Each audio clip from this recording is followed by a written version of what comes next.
네, 저희가 이번 주 들어서 코로나19 이후 달라질 우리의 삶, 우리의 사회 그 상을 지금 그리고 있는데요. 오늘이 그 네 번째 시간입니다.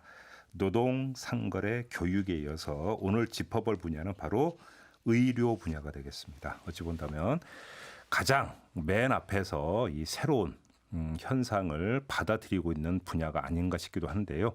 두 분 스튜디오로 모시고 도움 말씀 들어보도록 하겠습니다. 한 분 한 분 소개를 해드리죠. 자, 먼저 최윤섭 디지털 헬스케어 파트너스 대표 모셨습니다. 어서 오세요. 네, 안녕하십니까. 최윤섭입니다. 네, 그리고 저희 시선집중의 의료과학 전담 자문위원이십니다.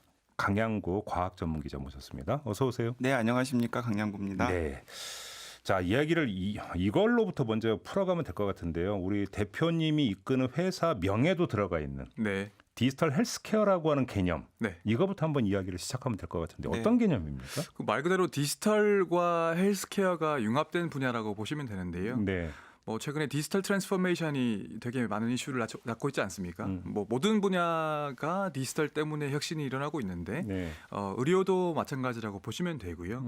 그래서 뭐 스마트폰이라든지 뭐 인공지능이라든지 뭐 웨어러블 디바이스라든지 네. 뭐 이런 것 이런 IT 기술들이 네. 의료와 융합되면서 만들어내고 있는 혁신들 뭐 그런 분야를 이제 디지털 헬스케어라고 보시면 됩니다. 그러니까 뭐 지금 이제 뭐 특정 명을 언급할 수는 없지만 어떤 그 이 이동통신 그다음에 뭐 디지털 그러니까 기기 제조업체 같은 경우는 그래서 앱을 내려받아서 네. 뭐 걷기나 이런 어떤 데이터를 축적하려면 얼마씩 깎아준다 뭐 이런 서비스도 있던데 이게 다 그 일환으로 이해를 하면 되는 거죠. 네, 그 보험과 결합된 형태 같은 것들을 보면 네. 그런 상품 같은 것도 나오고 그러고 네. 있습니다. 그렇죠.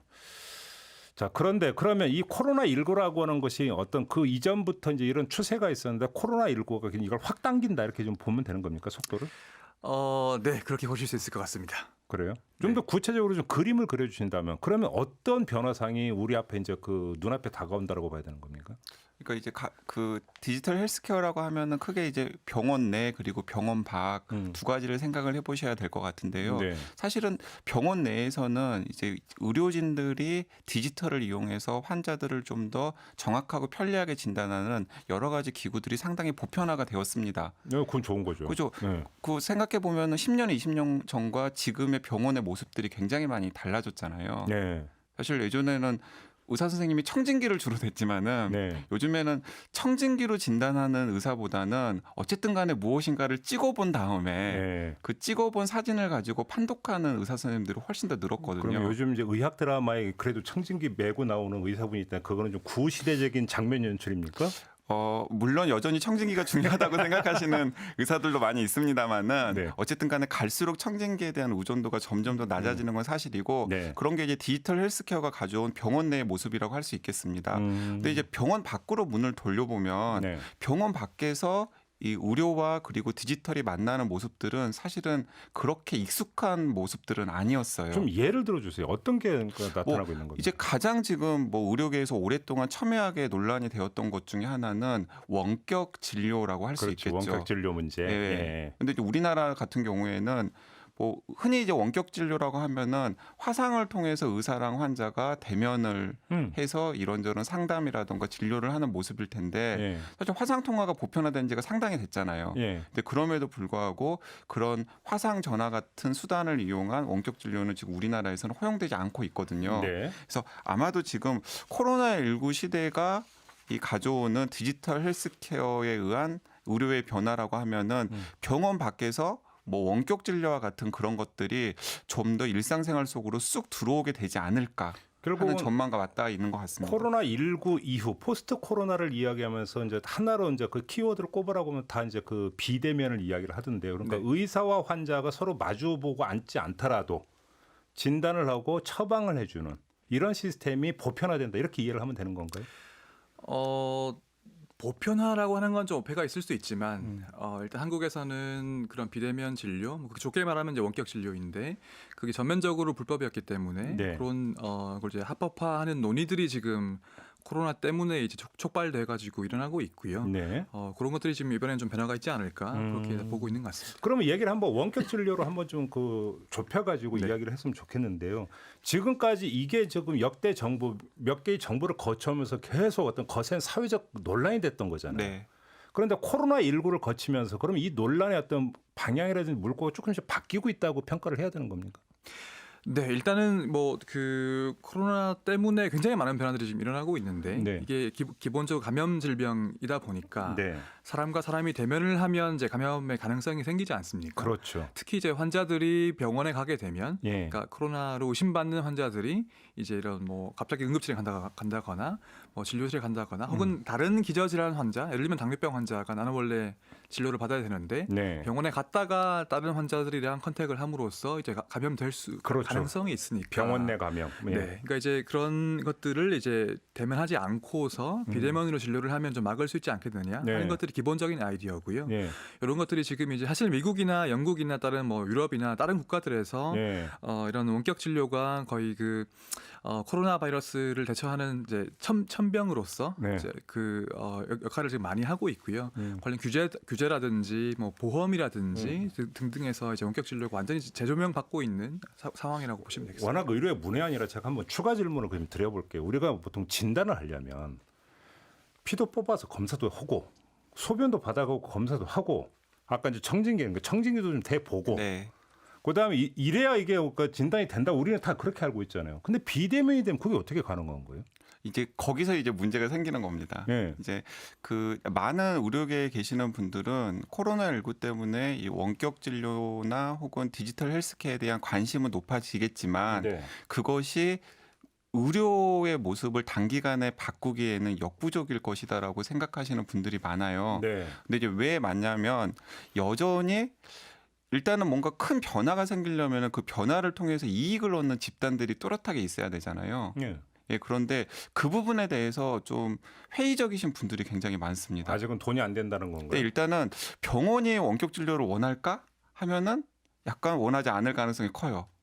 일단 병원도 그리고 예. 의사들도 방금 말씀하신 그런 한계들 때문에 원격 진료를 선뜻 수용하는데 주저하고 있습니다. 잠깐만요. 그럼 하나 병원이 과연 원할까라고 하는 부분은 만약에 비대면 진료가 가능해진다고 한다면 직접 마주보고 앉아서 하는 진료보다는 시간이 훨씬 더 단축이 될 거고 그러면 유명병원이나 종합병원으로 더 몰려서 양극화가 더 심해진다 이런 우려가 깔려 있다고 봐야 되는 겁니까? 네, 그렇죠. 그러니까 중소병원들 같은 경우에는 분명히 그런 우려가 깔려 있고요. 한편에서는 네. 그리고 대형 병원 같은 경우에도 굳이 원격 의료를 하지 않아도 대형 병원으로는 여러 환자들이 다 쏠리고 있는 상황이거든요. 너무 많죠. 네, 너무 많습니다. 예. 그렇기 때문에 굳이 대형 병원이 나서 가지고 이 원격 진료나 혹은 원격 의료를 앞장서서 할 이유가 별로 없는 거예요. 예. 예, 그리고 이제 의사들 같은 경우에도 이제 대형 병원에 소속되어 있는지 혹은 동네 병원 의사인지에 따라서 이해관계가 다르지만은 네. 의사들 같은 경우에는 일단은 경제적으로 그렇게 원격 진료나 원격 의료를 했을 때 본인한테 돌아오는 것도 없을 뿐만 아니라 방금 질문을 하실 때 말씀하셨던 여전히 원격 진료나 원격 의료가 과연 진료의 질을 높여줄 수 있을지에 대해서는 회의적인 시선들이 존재하고 네. 있거든요. 네. 이제 그렇기 때문에 주저하는 분들이 있고요. 그리고 이제 환자들 같은 경우에 그러니까 이제 의료 현장에서의 소비자들인 환자들 같은 경우에는 아무래도 의료 현장의 이 정보의 비대칭성 때문에 아무래도 따라갈 수밖에 없잖아요. 네. 그렇죠. 의사들이 권하는 걸 따라갈 수밖에 없을 텐데 그런 면에서 보면은 시민들도 선뜻 원격 진료나 원격 의료에 대해서 네. 수요가 높아질 가능성이 현재로서는 낮아 보이기 때문에 정부에서는 비대면 의료 서비스를 육성하겠다라고 이야기를 하지만은 이 의료와 관련해서 이제 공급과 수요 큰 축에 계시는 분들이 원격 진료에 대해서 그렇게 적극적일지에 대해서는 약간 이제 회의적인 분위기가 분명히 있는 거죠. 지금 회의적인 분위기가 있다고 전해주셨는데 최윤수 대표는 어떻게 전망합니까? 지금 사실 이 이슈가 굉장히 복잡한데요. 예. 일단 기본적으로는 기자님 말씀하신 게 이제 사실 한국에서 원격 의료가 필요 있냐? 필요성은 되게 낮습니다. 왜냐하면 병원도 되게 많고 예. 가까운 병원들에 우리 금방 갈 수 있고 예. 사실 이 원격 진료가 주목받고 있는 미국이라든지 이런 예. 곳들은 그 의료 접근성이 굉장히 낮기 때문에 예. 오래 기다려야 되고 의사도 만나기 힘들고 그런 상황에서 이제 원격 진료가 큰 효력을 발휘하거든요. 예. 그럼에도 불구하고 우리가 이제 기본적으로 고려해봐야 될 것이 필요성이 좀 낮다, 니즈가 시장에서 별로 없다 하는 거하고 금지해야 하는 건 다르거든요. 예. 그 차이를 일단 좀 아시면 좋을 것 같고. 그렇죠. 그리고 이제 최근에 이제 이런 코로나 상황에서 이런 감염 질환 팬데믹 상황에서 원격 진료가 많이 이 주목을 받는 것이 막 그 아까 말씀드린 대로 미국이나 영국 같은 곳에서는 아예 국가적으로 이제 원격 진료를 되게 크게 활용하고 있습니다. 팬데믹에 대응하기 위해 가지고 예를 들면 이제 이런 거죠. 그러니까 이 뭔가 그 증상이 좀 있는 것 같은데 네. 병원에 가야 될까 하는 것들을 원격으로 미리 물어보고 간다든지 네. 아니면 이제 아까 뭐 그 당뇨병이든 뭐 고혈압이든 기저질 환자들이 지금 아예 집 밖을 못 나가니까 예. 관리가 안 되고 있는 게 지금 거의 이 사회 전반의 상황인데 특히 예. 미국 같은 곳에서는 예. 그런 것을 이제 예를 들면 뭐 전화 진료 같은 걸 통해 가지고 한다든지 그런 것들을 활용하고 있고요. 사실은 지금 한국에서 원격 진료 합법입니다.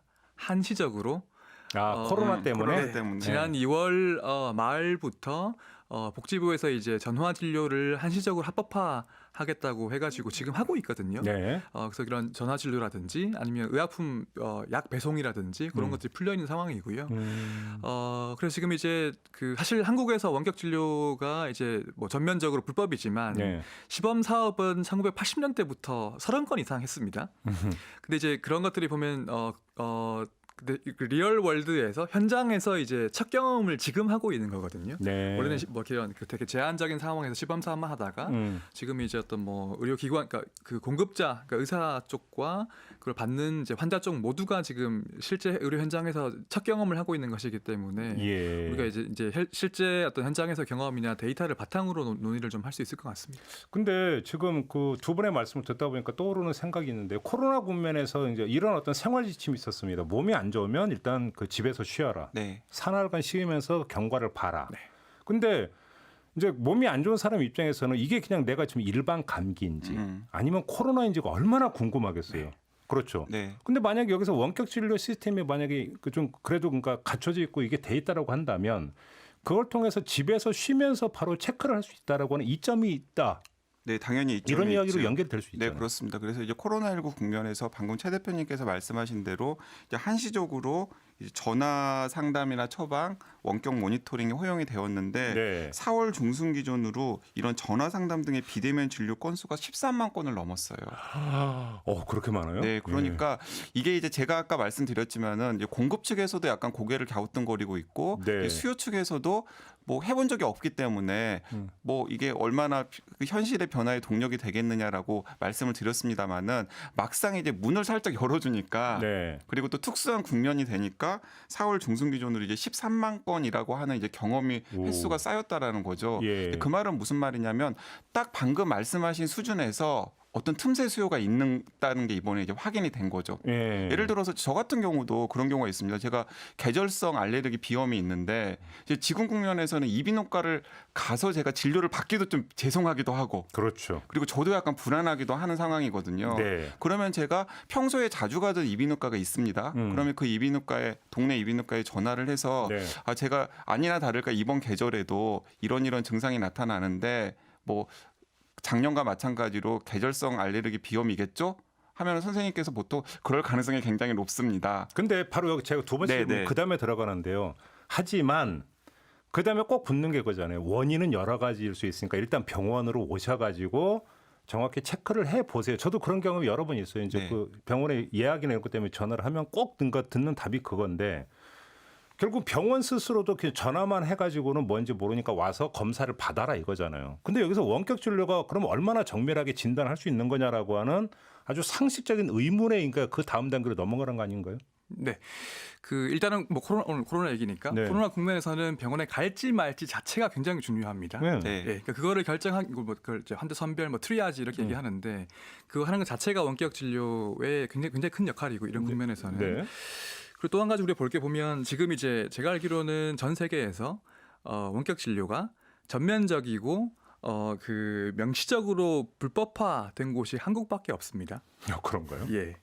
그러니까 다른 나라는 어떻게 하고 있는가 예. 이런 걸 사실 좀 보면 좋겠죠. 예. 그래서 이제 그 뭐 분명히 원격 진료가 대면 진료만큼 그러니까 대면 진료에 비해 가지고는 되게 많은 한계점들이 있고 있기 때문에 이제 이걸 어떤 식으로 허용하고 그러니까 이게 허용할 거냐 말 거냐 뭐 뿐만이 아니고 네.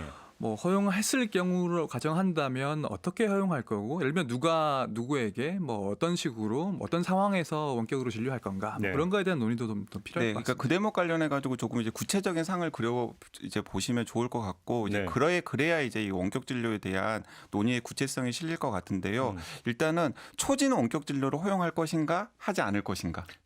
그게 더 핵심이 아닌가요? 그러니까 제가 바로 그 질문을 드리는 네, 그렇습니다. 그래서 제가 생각하기에는 아마도 이 국면이 지나면 초진 원격 진료는 허용이 안 될 가능성이 굉장히 큽니다. 일단은 의사가 환자랑 한번 대면을 해서 이 환자가 지금 어떤 문제를 가지고 있는지를 살펴야겠죠. 하지만은 예를 들어서 이제 두 번째 상태가 호전되고 있으면 약을 중단을 해야 되는지 아니면 약을 조금 바꿔가지고 계속 투약을 해야 되는지에 대한 뭐 두 번이나 세 번째 방문 같은 경우에는 어느 정도는 원격 진료로 대체가 될 수도 있겠죠. 바로 그건데요. 그러니까 네. 제가 주어들은 풍월에 따르면 예를 들어서 당뇨 환자 같은 경우는 그러니까 지금 디지털 기기 의료기가 이제 바로 거기서 이제 등장을 하는 것 같은데 체열을 하고 혈당을 체크해서 바로 그러니까 내가 다니고 있는 병원에 그 데이터를 쏴주면 주치의가 이걸 체크를 해서 어떤 처방을 내려주고 이거는 가능하겠죠.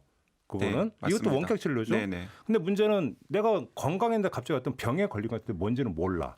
그럼 병원을 찾아 이게 도대체 병명이 뭔지부터 확인을 해야 되는데 그럼 이것도 그러면 원격 진료가 가능하냐? 이건 어려운 거 아니냐? 네. 네, 그래서 그런 측면들이 보면 이제 조금 더 세부적으로 논의가 돼야 될 부분이고요. 네. 지금 예. 정부가 예를 들면 비대면 진료 얘기를 하고 있지만 아직 그 정도 레벨까지는 안 들어가고 있거든요. 네. 논의들이요. 그리고 이제 기본적으로 좀 큰 그림이랑 엮어가지고 생각을 해볼 필요가 있는데 이제 문재인 정부가 들어서면서 이제 이런 식으로 의료 체계를 바꾸겠다라는 이야기를 했었습니다. 왜냐하면 이제 약간 주치의 제도에 기반을 둔 네. 동네 병원들의 역할을 좀 증대시켜가지고 예. 동네 병원에서 이제 커뮤니티 수준의 만성 질환 관리 같은 것들을 좀 체계적으로 할 수 있도록 도와주겠다라고 이야기를 했어요. 그러면 이제 만성 질환 관리라는 것은 매번 환자들이 병원을 갈 필요는 없는 경우가 많거든요. 그렇죠. 고혈압 약이라든지 당뇨라든지 이런 것들은 꾸준히 관리를 받으면 되기 때문에 네. 그러면 그 환자에 대해서 상태를 계속해서 모니터링할 수 있는 동네 의사가 있다면 그 동네 의사는 원격으로 모니터링을 하고 원격으로 진단과 처방을 한 다음에 약도 배송해주는 편리한 시스템 같은 게 마련이 될 수도 있겠죠. 예. 그러니까 이제 이런 식으로 이제 그 의료 체계의 변화와 함께 이제 원격 의료가 가면은 이게 원격 의료가 허용이 되면은 뭐 동네 병원이 고사가 되지 않느냐 혹은 뭐 의사들의 여러 가지 문제들이 생기지 않느냐 하는 여러 가지 문제들이나 혹은 의료 영리화랑 연결이 될 수 있지 않겠느냐 여러 가지 우려들을 좀 불식시키면서 갈 수 있을 텐데 네. 그냥 그런 구체적인 디테일에 대한 내용 없이 비대면 의료 서비스를 육성하겠다라고만 하면은 이게 이제 여러 가지 이제 빈 구석에서 생기는 문제점들이 이제 발견되는 근데 거죠. 지금 아마 오늘 그 발표 예정으로 제가 알고 있는데요. 이제 그 뉴딜 네. 어떤 네. 큰 방향에 대한 발표가 오늘 있을 거다라고 하는 어떤 거 이미 예고가 있었고 그 핵심 내용 중에 하나가 바로 의료 쪽이다. 이런 이야기도 있는데 그런 방향이 어떻게 잡혀야 된다고 생각하세요? 저는 기본적으로 사실은 이제 원격 의료 의 기저에 깔려 있는데 근본적인 이슈가 뭐냐면 기자님 잠깐 말씀하신 대로 이제 의료 전달 체계라는 게 있습니다. 예. 그게 이제 보면 이제 우리 1차 병원, 2차 병원, 3차 병원이라는 게 명목은 있지만 한국은 실제로 그게 작동하지 않거든요. 그렇죠. 근데 감기 걸려도 서울에 있는 그 대학병원 갈 수 있거든요. 그렇죠. 그대로. 네. 그러니까 이제 그게 사실 그게 이제 1차 병원 먼저 갔다가 중병이면 이제 더 뭐 대학병원 간다든지 이렇게 가야 되는데 지금은 그렇지 않기 때문에 네. 사실 원격 진료가 허용되면 이제 의료계에서 걱정하시는 부분이 뭐냐면 그 동네 병원들 다 망한다는 거거든요. 네. 지금도 뭐 조금만 아파도 서울에 있는 뭐 큰 병원 가고 싶어 하는데 환자들이 네. 지금 예를 들면 뭐 모든 의사가 그 모든 환자에게 원격 진료 다 제공할 수 있으면 그러면 지방에 있는 환자들도 다 뭐 큰 병원에 있는 의사한테 뭐 전화 진료 받으려고 하지 않겠느냐 하는 얘기거든요. 그러니까 이제 이게 누가 진료를 하게 할 거냐 하는 부분들. 그건 이제 지금 오늘 코로나 얘기니까 감염 질병은 물리적으로 그러니까 지역별 감염이 됩니다, 그죠? 사람과 그렇죠, 사람 그렇죠. 때문에. 그럼 이제 이게 감염 질병에 대해 가지고 뭔가 원격 진료 하려고 하면은 지역별로도 그게 그 뭔가 기저에 깔리는 것들이 있어야 되거든요. 예를 들면 이제 아까 말씀하신 대로 지역별로 원격 진료를 해가지고서 그 지역에 있는 그 1차 병원들이 원격 진료를 그 지역 주민들에게 한다든지 예. 그런 식의 이제 의료 전달 체계 혹은 이제 뭐 커뮤니티 케어 이런 개념들이 같이 가야 될 거로 보고 있습니다. 그래요. 그리고 이제 여기서 이제 좀 더 뭐 시간이 많이 없기 때문에 네. 아쉽긴 합니다만은 또 그 아마 최 대표님도 이런 얘기들 많이 하고 싶을 것 같은데 지금 이제 그 의료의 그 많은 중요한 방향 전환 자체가 이제 예방 관리거든요. 네. 근데 이제 예방 관리를 하려면 일상적으로 환자들의 상태를 모니터링하는 게 굉장히 중요해요. 네. 그래서 아까 그 서두에 말씀하셨던 대로 일상적으로 환자들을 모니터링할 수 있는 디지털 헬스케어 디바이스들이 굉장히 많이 개발되고 있습니다. 근데 문제는 뭐냐면 우리나라에서는 그런 디지털 헬스케어 디바이스를 사용하는 것 자체가 사실은 완전 봉쇄되어 있는 경우가 많거든요. 네. 그래요? 예를 들면 뭐 제가 지금 반지 끼고 왔는데요. 이거 웨어러블 디바이스거든요. 어. 제 지금 제 체온 24시간 실시간으로 재고 있습니다. 지금도. 예. 요게 이제 미국에서 보면 요런 디바이스 같은 것들로 인구 수준에서 예. 굉장히 많은 사람들한테 체온을 이제 실시간 모니터링 해가지고서 그 지역별로 감염 뭐 그 트렌드 같은 걸 파악한다든지 CDC보다 더 빨리 파악할 수 있습니다. 네. 혹은 이제 이게 그 코로나면 체온이 먼저 올라가니까 그게 되게 조기에 감염을 파악한다든지 혹은 이제 예측한다든지 하는 연구들이 뭐 인공지능에 합해가지고 네. 그런 것들이 이제 벌어지고 있거든요. 이런 것들을 예를 들면 이제 병원에서 이 데이터를 받아가지고서 환자의 상태를 모니터링하면 그게 이제 원격 환자 모니터링이라는 원격 의료의 큰 범주에 들어오는 것인데요. 이런 것들도 지금 기술적으로 가능합니다. 그러니까 이제 바로 이제 그런 점인데 코로나 이전에 이제 논란으로 거슬러 올라가면 그 이야기가 나왔을 때 항상 따라붙었던 게 개인 정보. 네. 그러니까 개인 정보 가운데서 가장 민감하고 뭔가 중요한 게 개인의 건강 정보인데 이것이 결국은 어느 한 업체나 이런 쪽으로 집적이 되고 그것이 악용될 가능성 내지 유출될 가능성 이런 데서 어떤 반대 목소리도 있었던 거 아닌가요? 네, 이제 그게 이제 상당히 이제 민감하고 예민한 대목이고 그래서 어떻게 하면은 이제 개인의 정보를 최대한 비식별화하면서 이제 관리를 할 수 있을지에 대한 이제 여러 가지 논의가 있는데요. 네. 이제 그걸 이제 뭐 여기서 이제 계속해서 다 이야기를 할 수는 없을 텐데 네. 이제 기본적으로 이제 저는 일단은 뭐 해야 된다 하지 말아야 된다라는 그냥 이거 찬반 흑백 논리로 접근하기보다는 이제 어떤 것들을 허용을 했을 때 우리가 실험을 해볼 수가 있고 그 실험의 성과대로 이제 우리 뭐 시민들 공동체의 건강을 좀 더 좋게 할 수 있는지에 대한 그런 관점으로 조금 전환을 해가지고 좀 논의를 해볼 필요가 있지 않을까라는 생각이 드는 두 겁니다. 분의 말씀을 쭉 듣다 보니까 일단 공통 분모는